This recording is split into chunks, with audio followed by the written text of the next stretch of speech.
You're listening to ASOTUCon Sessions by Space Auto, recorded live at ASOTUCon 2025. All right, we are live again on the ASOTUCon Sessions podcast stage, powered by Space Auto this year. And here in the heart of the action, we got the floor going crazy, people buzzing everywhere. There's sessions going on in the studios, and I'm excited to be talking with, I think this is the first time I've ever had you in content, the one and only David Kain, and we're gonna get his view, his perspective right now. David, you know, you have been I'm gonna give you some, I'm just gonna share how I feel about you. You've been a champion for the industry. Thank you. And I think you've been a champion for dealers and industry partners alike. And so I think this industry owes a lot to you, and I value that. I know we haven't known each other deeply for a while, but I followed you from afar, so I'm grateful for that. Recently, obviously coming on board with the NCM team, you've seen an opportunity to expand your perspective past the BDC and the marketing department, which you've spent so many years in, to serving industry partners that need to connect well with dealers to continue innovation. Where did that kind of stir up from? Yeah, so these vendor 20 groups are kind of my newfound passion, if you will. And for the longest time, the word vendor was attributable to the pest that kept leaving me voicemails or walking in to the showroom and saying, "Who's the GM?" And now when you're in a room with 20 of them and they're talking about, should we go to this event? Should we hire this person? What should our messaging be? And you experience the vulnerability that your first speaker today, Claude, was talking about. And you're willing to just facilitate the dialogue, because you'll have a transportation company next to a CRM company, next to a marketing company, and they all have similar business dynamics. And you know this because you're a serial entrepreneur, if you will, and you're dabbling in a lot of different areas. And there's got to be times where you're in this iceberg, what we call the iceberg of ignorance, and you're like, I sure wish I could ask somebody who's been there and done that. Yeah, I'm normally over in a corner in my room somewhere with my knees in my chest. Are we gonna make it? And it's that, who do I go ask? And it is tough because, as an entrepreneur, you could watch Gary Vee, or you could watch any level of entrepreneurs outside of our industry, but there's never been a home base to say, hey, this is how to connect with dealers well. This is who to hire next. This is what scaling software, scaling service looks like in this industry. And I think that that's really valuable. What are some of give me one or two cool stories where you're like, this came out of that, and I never would have expected it. Yeah, so just last week in Boston, we had our third group that met in person, and what was interesting was just something as simple as, if I can get a database and I've got a dealer's phone number and it's their cell number, should I call? Should I text? Should I do that? And it's almost like you picked up the golden ticket. You've been for weeks, months, maybe years trying to get through the receptionist who's been trained to stonewall you, but now all of a sudden you've got the cell number, and that becomes a big challenge. So the outcome, surprisingly, was don't. You've got the number.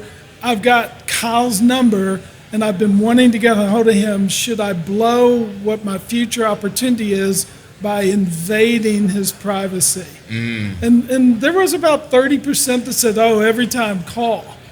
Thought that was interesting. Now, here's the other fun thing that I got. And you pick up language. So you and Paul have taught me different language. Ben Hadley has taught me different language. And I'm like, what the hell does that mean?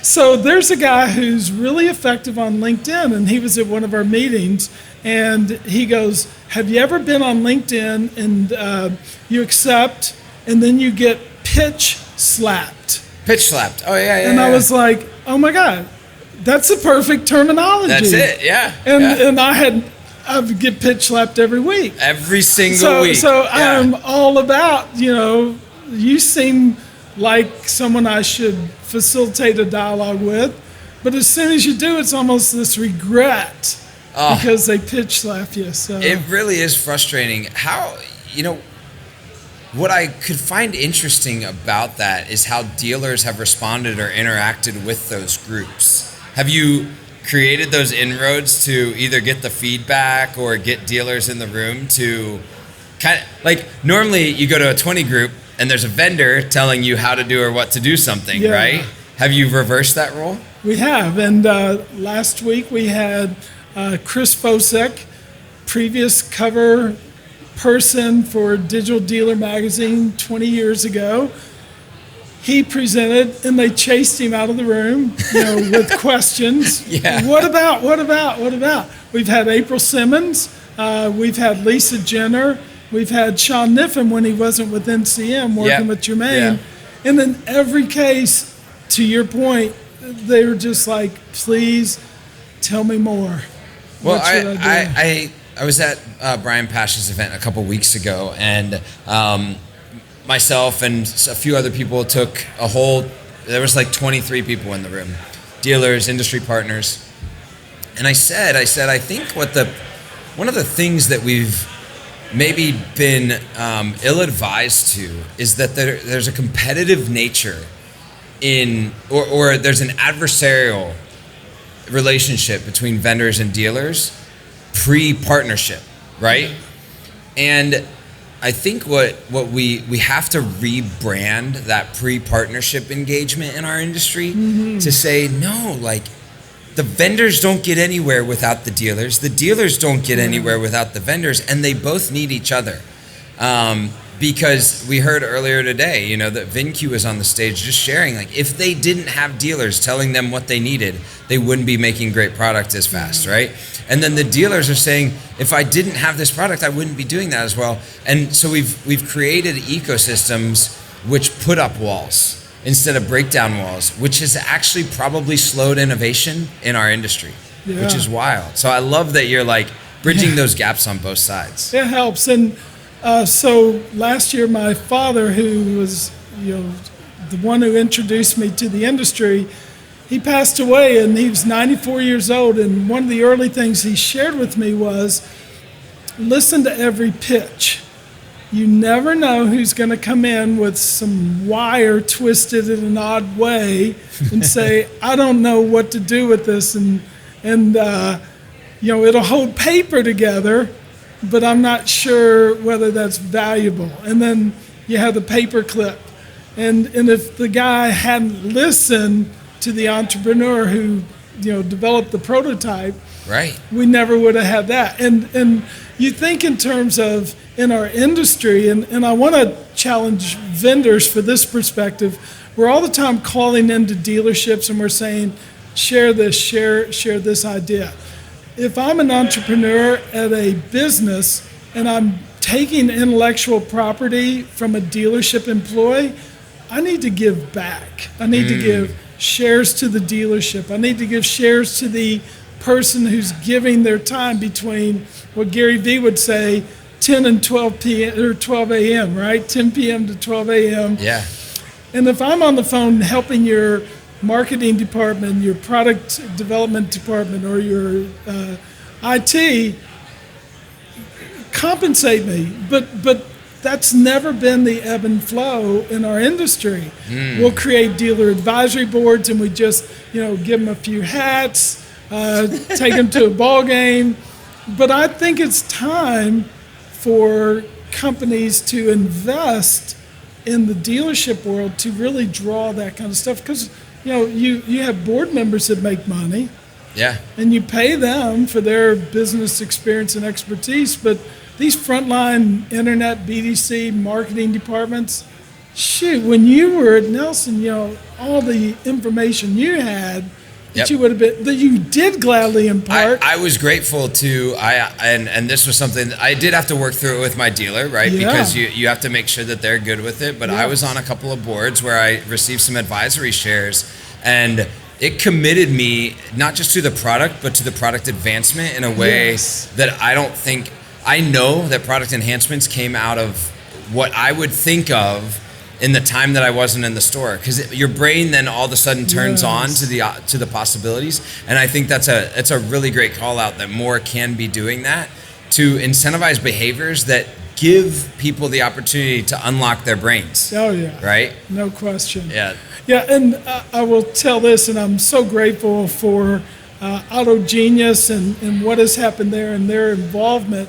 And I know you've got your ASOTU hat on this week, but as you walk in, you see Alex and the Auto Genius team members over there, Ben Hadley, and you all have come and spoken to our NCM 20 groups. That kind of involvement and pushing forward, creating new and interesting concepts for the industry, that's really good. And I'm really grateful that Auto Genius is going to be part of our event and handling our celebration reception. I was actually going to ask you about it. It's in a whole new place now, right? How's that feel? Are you getting excited? You're a couple months out. It's September, right? Yeah. So a few months out, but how's planning for something all the same, but a lot of new this year? A lot of new. And interesting enough, it's going to be NCM Clients and Friends event. Yes. Which everybody turns into family and friends or friends and family and stuff. Call it whatever you want, just show up. Right? So, and that's good. You look at these kind of opportunities to interact, and NCM has been leading the industry in education of dealers, 20 groups, 77 years of experience. That's when they created the first 20 group. Wow. And a lot of people might not know this, but Henry Ford II actually came to that meeting. So that was pretty interesting. But NCM just created their first client advisory board. And maybe 40 years ago would have been a good idea, but listening to the people who are writing your check, I think is really critical. That's really cool. Events like this, I've always wanted to come, not just because it's fun to get away, but it is sharpening the saw. Yeah. And I made so many notes during the first 3 sessions this morning. I got to do that panel on Set It and Sell It, and you learn from Ashton and Andrew and Jeremy. Holy moly. Yeah, it's incredible what the people in this room are doing on a daily basis. It's incredible. Yeah, and they're not afraid to work hard. Oh, no, not at all. Yeah, I know particularly a couple of those people they put in the work every single week. I mean, Ashley is on a nonprofit board and running marketing for 13 domains and rooftops. It's incredible. Yeah, it is. Well, David, thanks so much for spending some time. I can't wait to the NCM Clients and Friends event in September. We'll be there, and always grateful, like I said at the beginning, for the way that you've championed the industry. Thank you so much. The industry's been so good to me, and I want to always give back. Yeah, awesome. Thank you for listening to this ASOTUCon session brought to you by Space Auto. At ASOTU, we're obsessed with uniting people around one big idea, that thriving people are the only path to a thriving and profitable industry. If that resonates with you, head over to morethancars.com to join our email list and explore our full list of podcasts.